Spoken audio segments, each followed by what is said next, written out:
আসসালামু আলাইকুম। আমি রাহাত ইউটিউব চ্যানেলে আপনাদের স্বাগতম। যে যেখান থেকে আমার এই ভিডিওটি দেখছেন, আশা করি আপনারা ভালো আছেন, সুস্থ আছেন। আলহামদুলিল্লাহ, আমরাও ভালো আছি, সুস্থ আছি।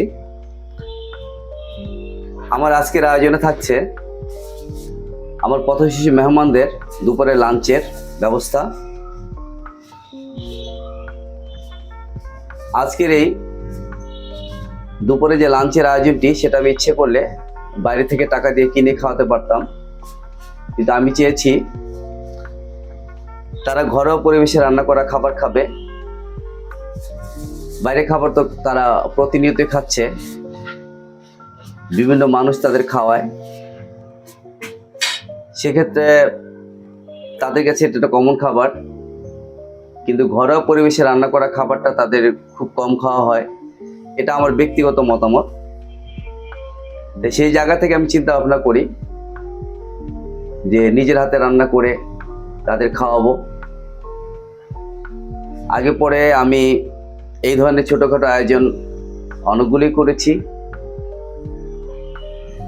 ঈদ পরবর্তী সময় তাদের সাথে আসলে ঈদ আনন্দটা ভাগাভাগি করা হয়নি। আমরা ফ্যামিলি নিয়ে সকলেই ছোটোখাটো ঈদ আয়োজন করেছি, আনন্দ ফুর্তি ভাগাভাগি করেছি। বলতে পারেন আজকের এই আয়োজনটি ঈদের যে আনন্দটা তাদের সাথে ভাগাভাগি করার, সেটারই একটা অংশ। আজকে তাদের জন্য খাবারের যে আয়োজন করা হচ্ছে, ইনশাআল্লাহ রান্না চলমান অবস্থায় আপনাদের সাথে আয়োজনে কি কি থাকছে, তাদের কি কি খাওয়াবো অবশ্যই শেয়ার করব। আয়োজনের ধোয়া পাগলা চলছে। এখানে নিয়েছি বেগুন, সিম, আলু, টমেটো, ইনশাআল্লাহ সিদ্ধ করে ভর্তা করব। ডিম ভুনা হবে, সাজনা দিয়ে ডাল, সবকিছু রেডি। ভাত অলরেডি চুলায় চড়ানো।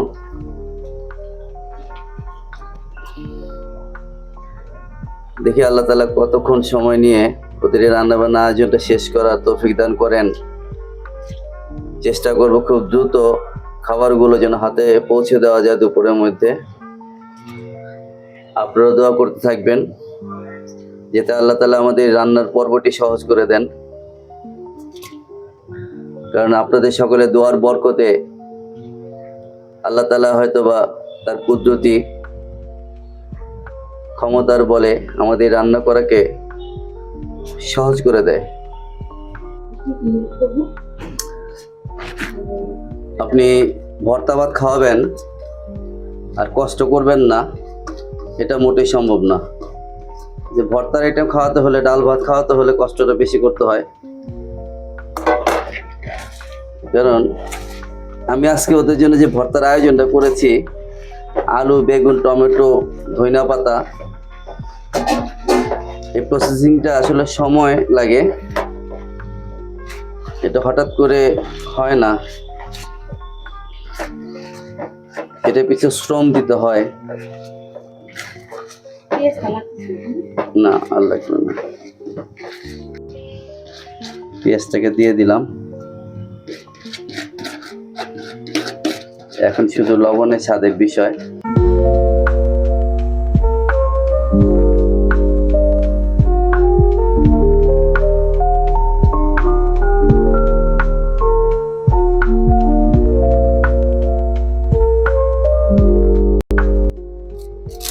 ইনশাআল্লাহ ডাল হয়ে গেছে। ডালকে পানিতে ঠান্ডা করে তারপর এখন ডাল প্যাকেট করব। আসলে এই প্যাকেট ছাড়া ডাল অন্যভাবে দেওয়ার কোনো উপায় নাই, এই জন্য ডালটাকে প্যাকেট করে দিলাম। বিসমিল্লাহ।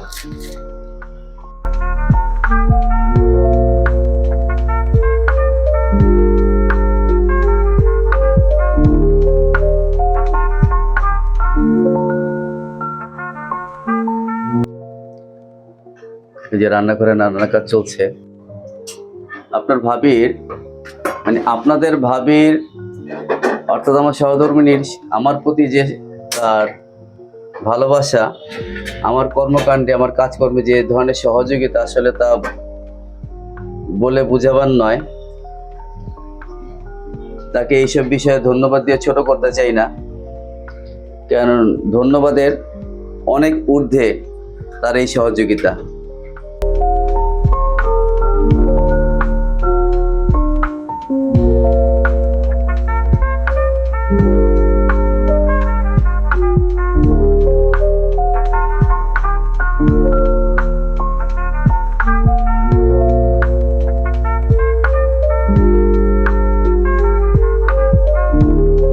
ইনশাল্লাহ রান্নাবান্না আয়োজন শেষ। ডিম ভুনা, ভর্তা, ভাত, ডাল। বিসমিল্লাহ।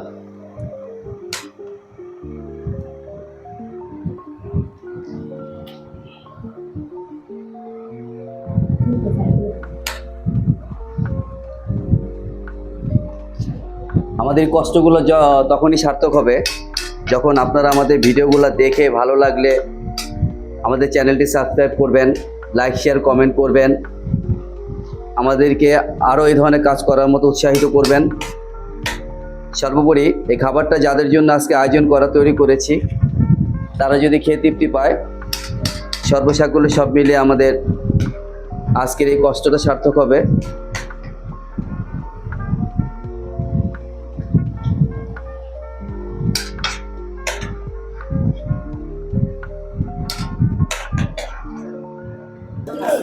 যাদের জন্য খাবারের আয়োজনটি সারাদিন সকাল থেকে করছি, কষ্ট করছি, তাদের হাতে পৌঁছে দিচ্ছি ইনশাল্লাহ।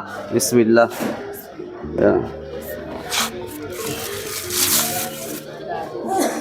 এটা কোনো কেনা খাবার না, বাসায় নিজের হাতে রান্না করা খাবার। হ্যাঁ, খাবারটা খেয়ে যদি মনে হয়, যাদের বাবা মা জীবিত আছে, যদি মনে হয় আরে বাপ মা এভাবেই রান্না করে খাওয়াইতো, তাহলে অবশ্যই চেষ্টা করবা যার বাপ মা গেছে ফেরত যাওয়ার জন্যে। একটা সন্তান পেটে ধারণ করতে বাপ মা অনেক কষ্ট করে, পেটের ভিতরে বাচ্চা লাথি দেয়, হ্যাঁ, ব্যথায় কষ্ট করে, মা বলতে পারে না, মা বলতে পারে না, নিজেরটা নিজে ব্যথা অনুভব করে, কষ্ট করে। সেই মাকে ফালায় রেখে যারা রাস্তায় চলে আসছো, তারা আজকে খাবার খেয়ে যদি মা বাবার কথা মনে পড়ে, অবশ্যই চলে যাবা। পৃথিবীতে বাপ মায়ের উপরে, বিশেষ করে মায়ের উপরে কেউ নাই।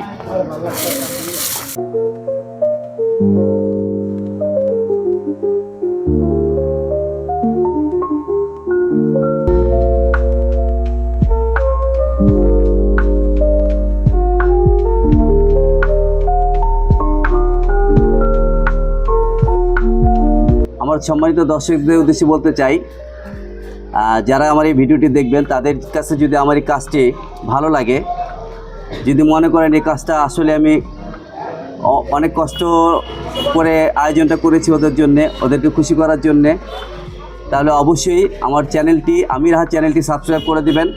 ভিডিওটি দেখে লাইক, কমেন্ট, শেয়ার করবেন। সবাই বল আমার চ্যানেলটা সাবস্ক্রাইব করার জন্যে। আল্লাহ হাফেজ।